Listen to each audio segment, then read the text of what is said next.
The story of Apple begins in a suburban garage, not a corporate tower. Here, in Los Altos, California, a simple but radical idea took root. Technology should be personal, accessible, and beautiful. This belief would transform not just an industry, but daily life for billions. Apple's journey is about visionaries, rebels, and misfits who wanted to empower people. Steve Wozniak, the engineering genius, and Steve Jobs, the relentless visionary, joined forces with Ron Wayne to create more than just computers. They aimed to build bicycles for the mind, tools to amplify human creativity. At the time, computers were intimidating machines for corporations and governments. The idea of a personal computer was revolutionary. Apple didn't invent the computer, but they reimagined its purpose, bringing it into homes and, eventually, pockets. This shift in thinking sparked a revolution. The DNA of Apple, obsession with detail, seamless hardware and software, and focus on user experience, was forged in that garage. It was a culture born from passion, not profit.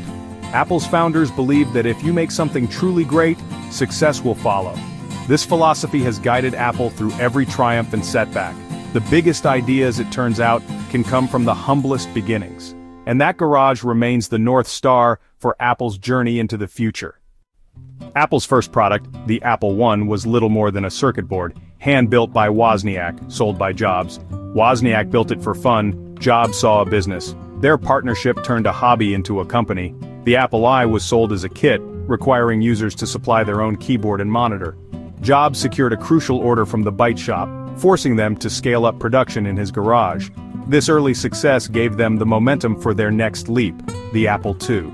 The Apple II was a complete, consumer-ready computer in a sleek plastic case. It featured color graphics and integrated sound, revolutionary at the time. Jobs obsessed over every detail, making it both functional and beautiful. The Apple II became a phenomenon, defining the first generation of personal computing. Its killer app, VisiCalc, turned it into an essential business tool. The Apple II's success propelled Apple into the tech industry's spotlight.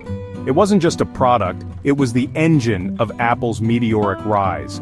Apple proved that technology could be powerful, user-friendly, and desirable. The Apple II established Apple's reputation for innovation. It set the stage for everything that followed. Apple was no longer just a garage startup, it was a force to be reckoned with.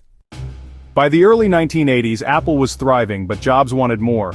Inspired by Xerox PARC, he envisioned computers with graphical interfaces, windows, icons, and a mouse. Jobs was determined to bring this intuitive technology to everyone. The Macintosh project became his obsession. He assembled a small, passionate team to build a computer that was friendly, elegant, and seamless. The Mac greeted users with a smile and fonts that looked like print, not code. Hardware and software were designed as one, a radical departure from the industry norm. To launch the Mac, Apple created the iconic 1,984 inches Super Bowl ad, directed by Ridley Scott.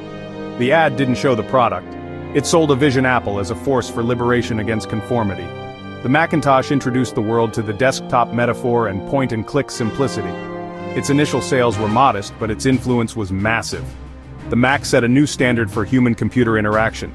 It proved technology could be intuitive and empowering for everyone. The Macintosh was more than a product. It was a declaration of Apple's philosophy. It changed what people expected from their computers. The revolution had arrived in a box, and Apple's rebellious spirit was now part of pop culture. Despite the Macintosh's impact, internal conflict at Apple boiled over. Jobs clashed with CEO John Sculley, leading to Jobs' ouster in 1985. Apple entered its wilderness years, run by marketers and managers. The company focused on profits and incremental updates, losing its innovative edge. The product line became bloated and confusing, diluting the brand. Apple's clarity and simplicity faded. The company was adrift, making money but losing its soul. Meanwhile, Microsoft's Windows brought graphical interfaces to the masses. The open PC ecosystem began to dominate, while Apple's closed system and high prices hurt its market share. Apple risked becoming a niche player, a relic of its former glory.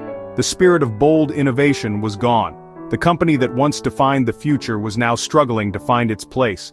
Apple needed a new direction, and a return to its roots. By the mid-1990s, Apple was in crisis, bleeding money, losing market share, and cycling through failed CEOs.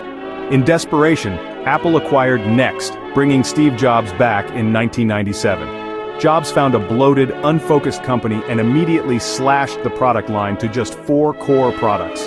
He killed off distractions like the Newton and restored focus and clarity.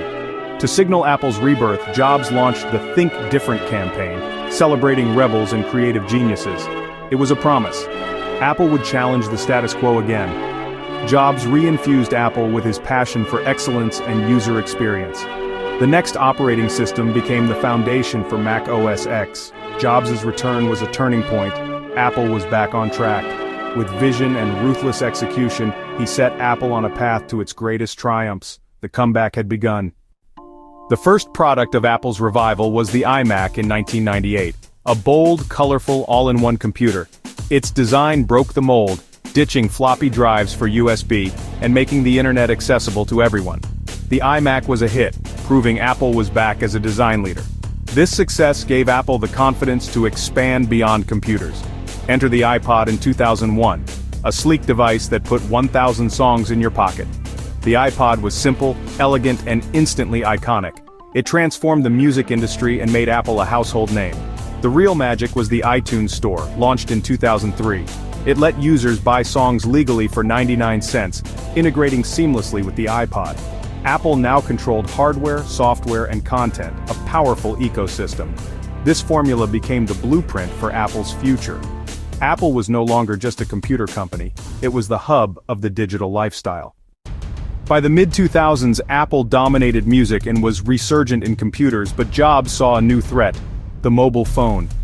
He envisioned a device that combined a phone and iPod and an internet communicator.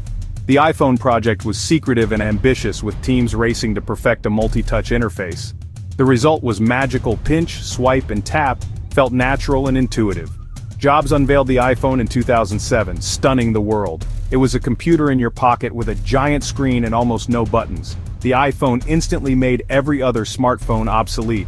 In 2008, Apple launched the App Store, letting developers create and sell apps directly to users. This unleashed a wave of innovation apps for everything, from games to productivity. The App Store created a new economy and changed how we use our phones. The iPhone and App Store ecosystem cemented Apple's dominance in the mobile era.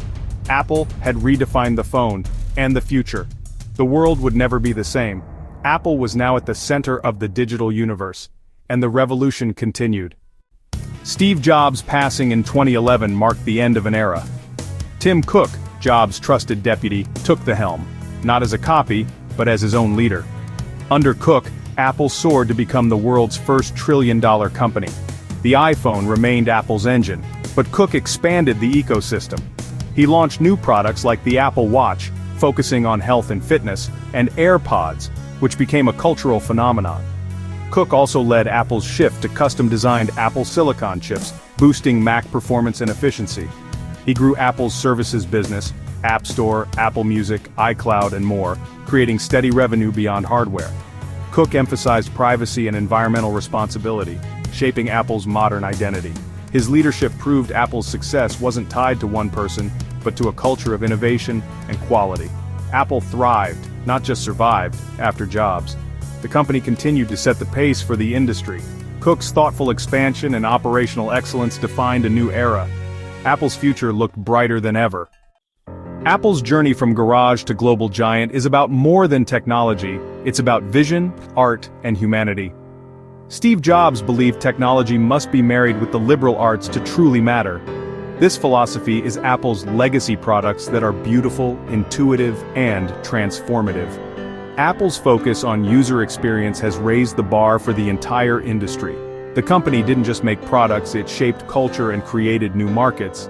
The Mac, iPod, iPhone, and beyond have changed how we work, play, and connect.